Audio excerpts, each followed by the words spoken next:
A 1, 2, 3, 4. Oh, hello.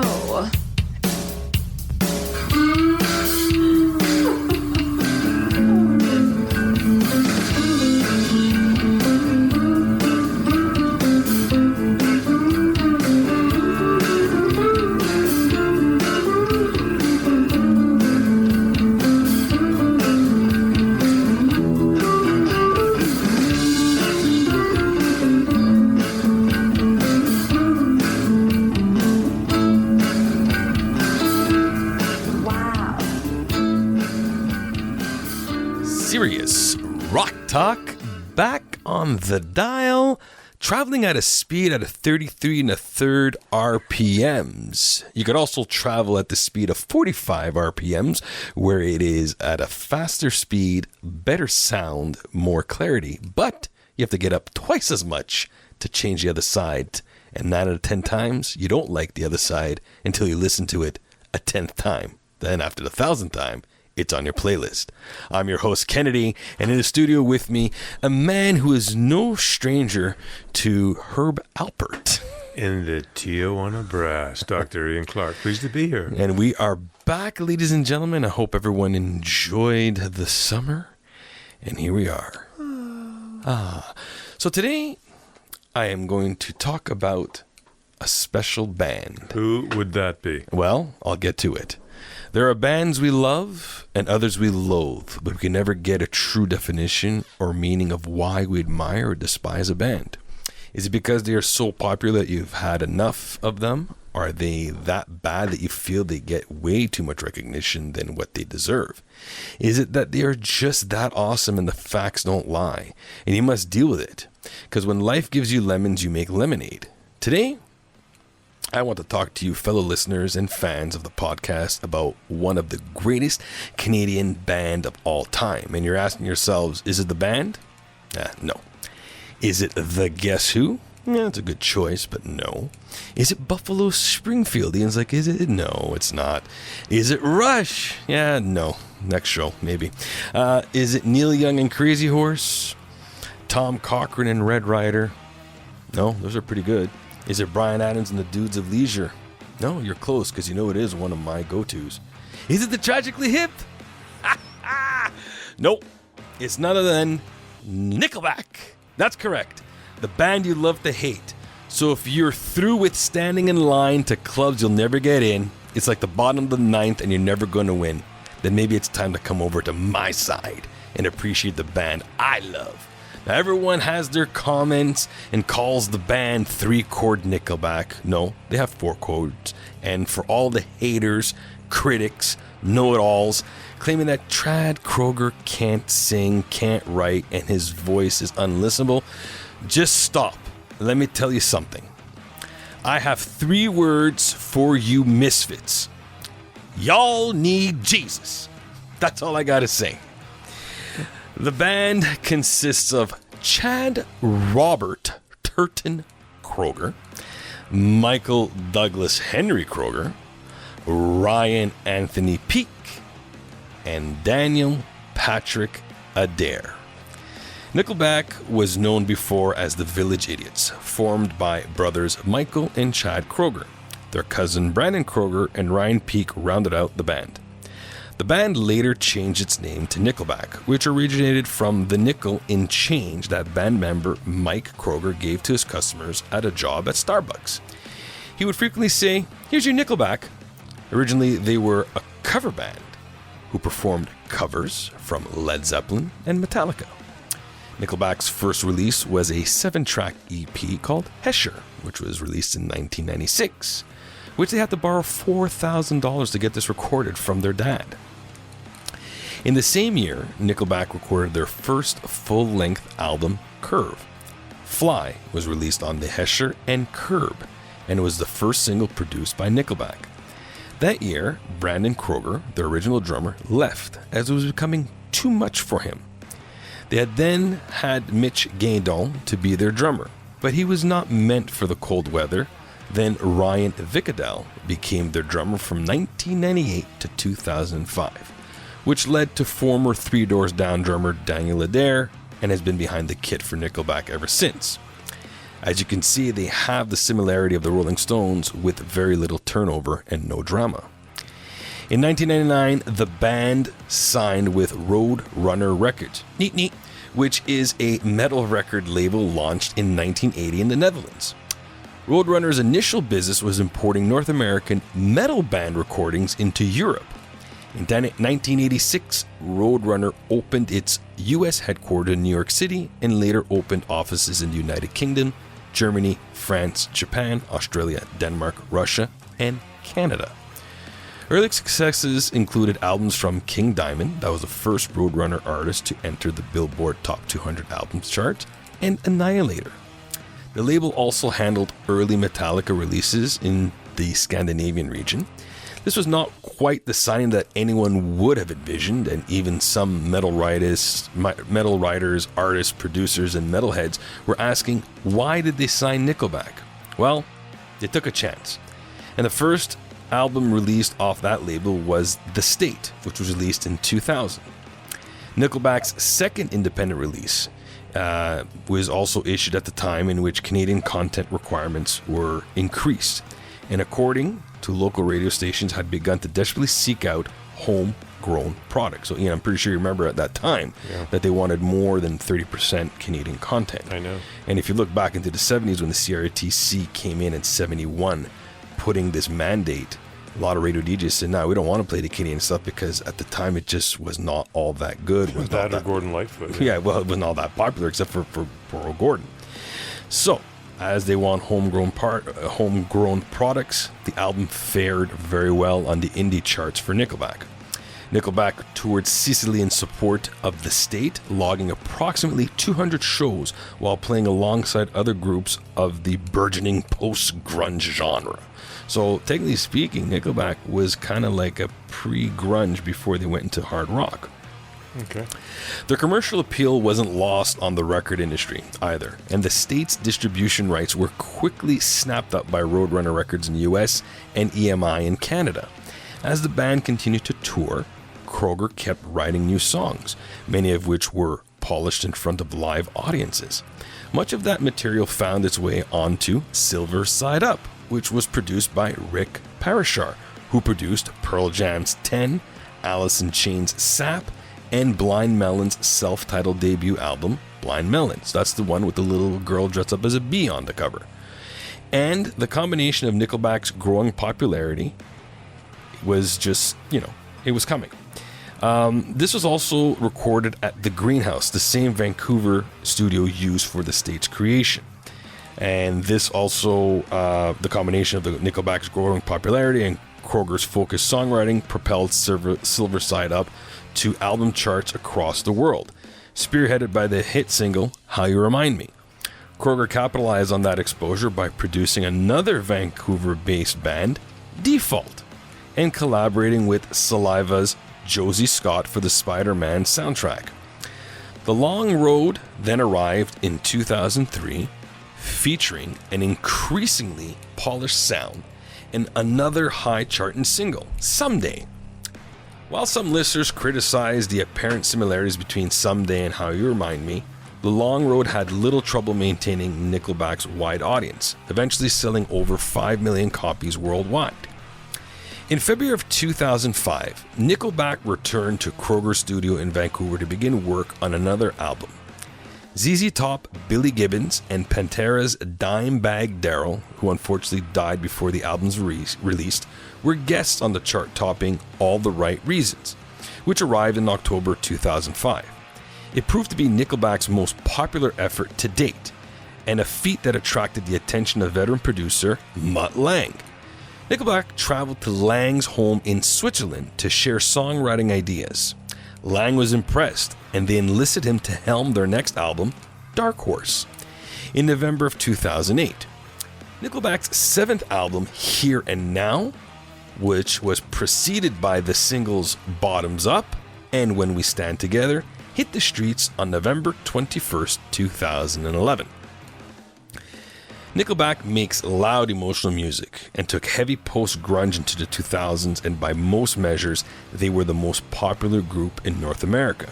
and safe to say they had become a worldwide phenomenon.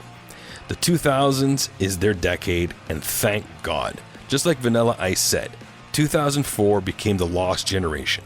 If it wasn't for Nickelback, the Canadian group ruling rock radio from the moment How You Remind Me went to number one in both Canada and the US after its release in 2001.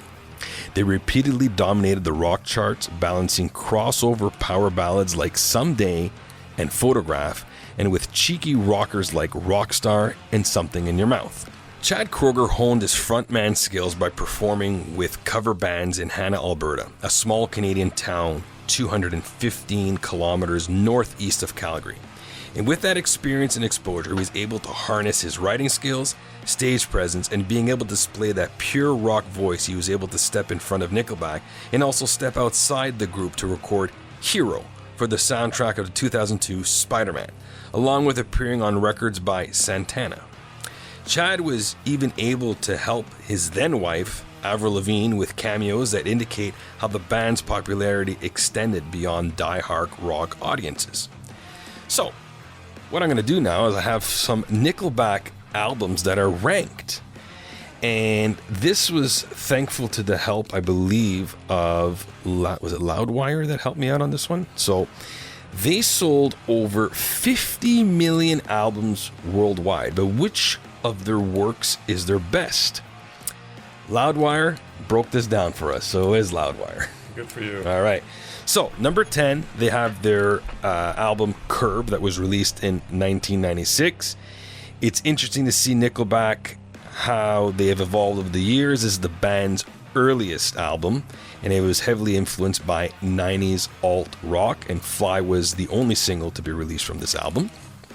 Number 9, we have No Fixed Address, and that was released in 2014. And this is kind of like where they start to expand their horizons a bit. The album even saw them collaborate with rapper Flo Rida on a track, so this just shows you that, they're versatile. They're willing to, cross over with other music genres.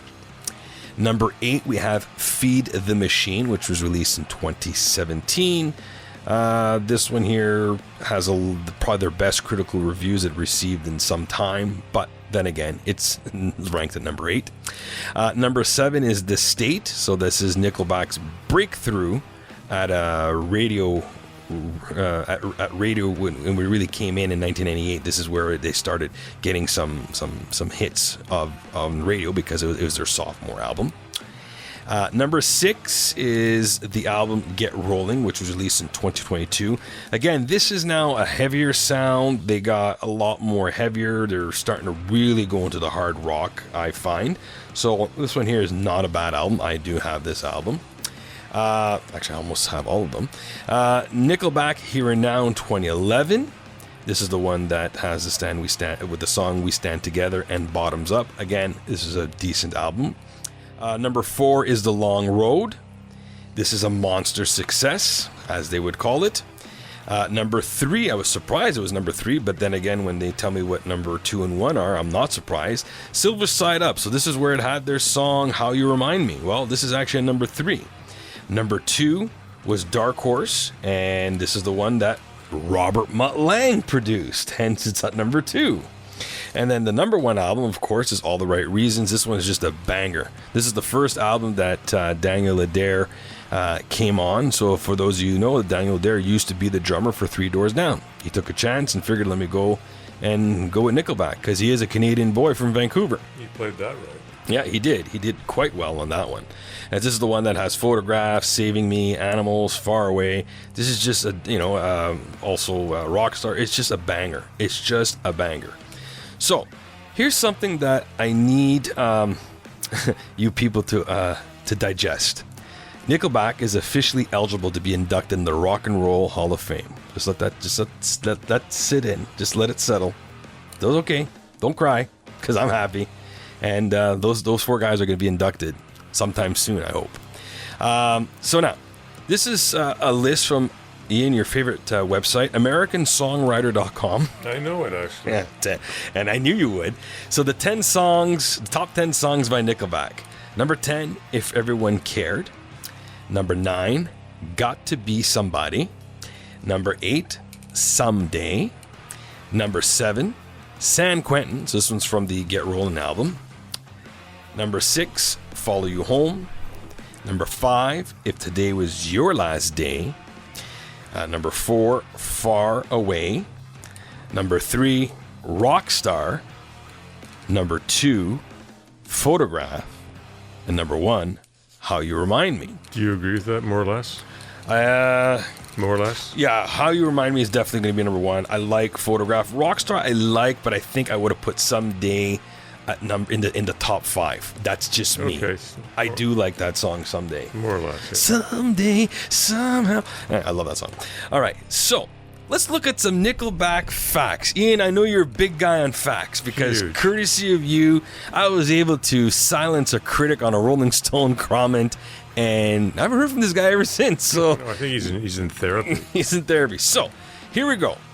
11th best-selling musical act of all time, over 50 million units sold.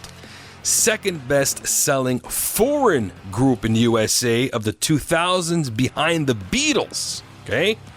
Over 8 million tickets sold worldwide. How You Remind Me, most played radio song of the 2000. 19 singles on Billboard's Top 100. Over 26 awards, Billboard Music Awards, American Music Awards, MTV Video Music Awards, Much Music Awards, People's Choice Awards, Juno Awards, those count, and many more. Maybe a Grammy, but at the end of the day, Ian, we look at these award ceremonies like, yeah.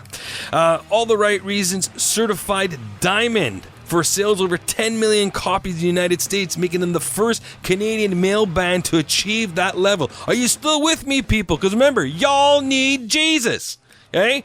Over 4.7 billion U.S. streams. That's just the States. Let's forget about the world. Let's just talk about the States. That's the mecca of rock in some places, right? Well, actually, England's pretty good. Let me see here. A true love 'em, hate 'em band. Nickelback are one of the most notable rock successes of the last decade. With an astonishing 26 million albums sold, they are now one of Canada's most successful bands ever. Sorry, Rush heads, it's just the facts, man. Don't hate the player, hate the game. They were inducted into Canada's Walk of Fame in the year 2007. Now, we got some other little trivia. This is what Ian loves. Sure. This is from Music Radar. I know it. Okay, yeah. Music Radar digs the dirt and fascinating facts on Nickelback, so you don't have to. Number 1, hotel receptionist wants to kill them. Probably. Ryan Peake and Chad Kroeger break the monotony of the road by checking into hotels as Dr. Noah Body and Harry Houdini. Chad is a better guitarist than you. Chad Kroeger started as Nickelback's lead guitarist and has retained his competitive streak. I'll sit down and have a go with any shredder, he puffed in 2002. I learned by jamming along with Metallica, Megadeth, and Testament, and you cannot play along with those bands without a good right hand. They're really not from Vancouver. No, they're not. Nickelback appeared on the radar playing Green Day covers in the one moose town of Hanna, Alberta, but left for Vancouver when Chad decided that a throng of farmhands didn't constitute a fan base. It's impossible to get a band off the ground in Hanna, he reflects. Agriculture's loss was rock and roll's gain. They learnt from the masters. Ryan Peake bulldozer riffs can be attributed to his first Tab books, Metallica's Master of Puppets and Ride the Lightning, in the perennial of Hammett versus Hetfield debate. He's firmly in the big fella's camp. I was never into Kirk's playing. James was the guy behind those songs and those rhythms as well. I'm more of a Lars guy, but it's okay. Chad is lucky to not be in jail. Chad's delinquent lyrics are a fair reflection of his juvenile rap sheet, whose highlights include truancy, trespassing, and theft of a small truck. I honestly think if Nickelback hadn't worked out, I'd be in jail on a charge of grand theft auto or trafficking, he says. Whoa. Yeah. They splashed the cash.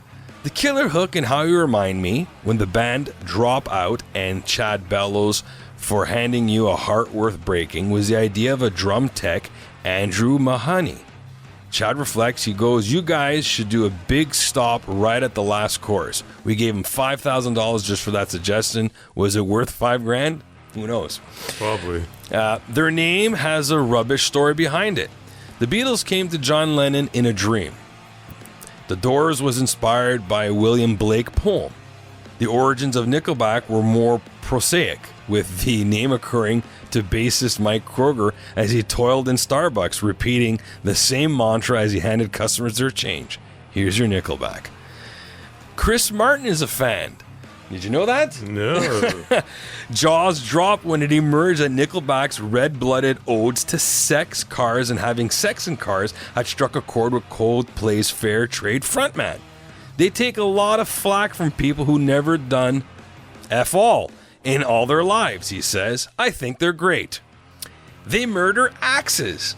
When Ryan comes off stage from a night of abusing guitars, he likes to abuse more guitars. Gibson sends me unfinished guitars and I go to work on them, he explains. We're from cattle country, so I've burned a horseshoe shape on one. I tried to make one look like a tree trunk. Another one, a flying V. I beat the absolute tar out of it. I never do it to a vintage guitar, but with the new ones it doesn't matter. They brought back Dimebag from the dead. Side of a Bullet features of posthumous Dimebag Darrell solo assembled from outtakes from Pantera's vulgar display of power and Far Beyond Driven. The tribute to Nickelback's murdered drinking buddy remains the band's most personal moment. The last time I saw Dimebag, it was at the end of a night out. That's what Chad remembers. I'm sitting in his car. He hands me a bottle of JD. I take a huge pull, open the door, throw up, and send it back over. Then he got on the bus, and that was the last time I ever saw him. That's pretty sad, actually, because Dimebag was a great guitarist. Yeah. They weren't always minted. Nickelback's financial trajectory is practically a vertical line. Debut Curb was financed by a $4,000 loan from Chad's father. Follow-up to the State was recorded for $30,000.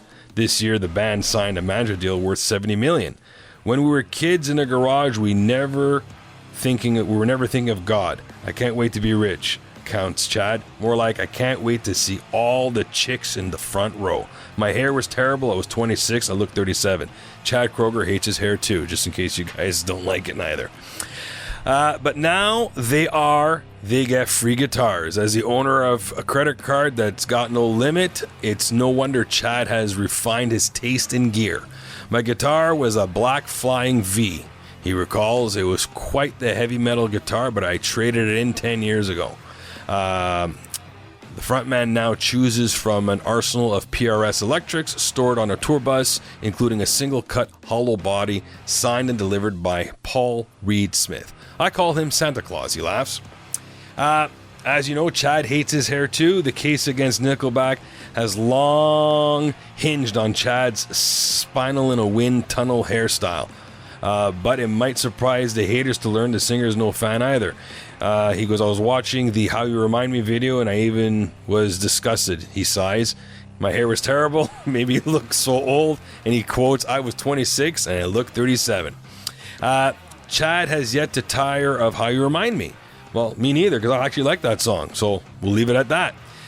The band originated in Canada, and to be more specific, Hannah, Alberta, in 1995. Mike Kroger is the oldest of the two brothers. Daniel Adair was associated with other acts prior to being Nickelback's drummer. Three Doors Down, Theory of a Dead Man, Burn Halo, Suspect, and Martone, or Mart 1. He started playing drums at the age of 13. Nickelback's Rockstar video featured some celebrities and other singers such as Kid Rock, ZZ Top, Billy Gibbons, and another cool band, Dale Earnhardt Jr., who was a NASCAR driver, and the crew of American Chopper, Naked Cowboy. So that's pretty cool. Nickelback was nominated about 62 times and won 26 awards. It's kind of funny, 62, 26, you reverse the numbers. Interesting little fact there. Nickelback performed a popular ZZ Top song, Sharp Dressed Man, in tuxedos and in dark sunglasses. Chad Kroger performed with Carlos Santana. Did you know that? I did not know that. There you go. One thing mentioned in an interview about the new album at the time when Dark Horse was released is that Nickelback isn't too fond of shooting music videos. They rather shoot something with animation in it. Hey, it's true. It might even be a good idea to consider if people are uncomfortable in front of a camera. Every single album they made so far has 11 songs each, except The Curve and The State, which both consist of 12. Chad Kroeger worked with Chris Daughtry for Daughtry's song No Surprise. Ryan Peake, Nickelback's lead guitarist, sings the lead vocals for You Somebody, Kings of Leon's, at their concerts, only for the Dark Horse tour only. Chad Kroeger is the executive producer of 604 Records, which was established in 2002. Chad and Mike got to play a few games with the New York Islanders. I didn't know that. Yeah. Nickelback is the band of the decade of 2000s, and don't believe me? Check the MTV.com and Reuters.com. And the last little dirt that they have, which is not pretty dirt, it's pretty good. Nickelback performed at the 2010 Winter Olympics closing ceremony. They performed Burn It to the Ground. Ladies and germs, that is my Nickelback, Canada's greatest rock band. And you guys have an issue with it? Well, email us at seriousrocktalk@yahoo.com. And remember, all you haters, y'all need Jesus. You heard the man. My Lord, that's a good selling. Now I'm going to have to listen to some Nickelback. That's right. So, Ian, did you want to add anything? Well, yeah, good job. Good sales. I guess going to have to take the next step and turn some Chad on. Turn some Chad. Was it the me. Chad? A little Chad in the evening. A little Chad in the evening. Well, thanks very much. Well, ladies and germs, I'm Kennedy, and next to me, Dr. Ian Clark. and we want to wish you, in the words of Skeletor, until we meet again. Skeletor. Bye-bye. Bye.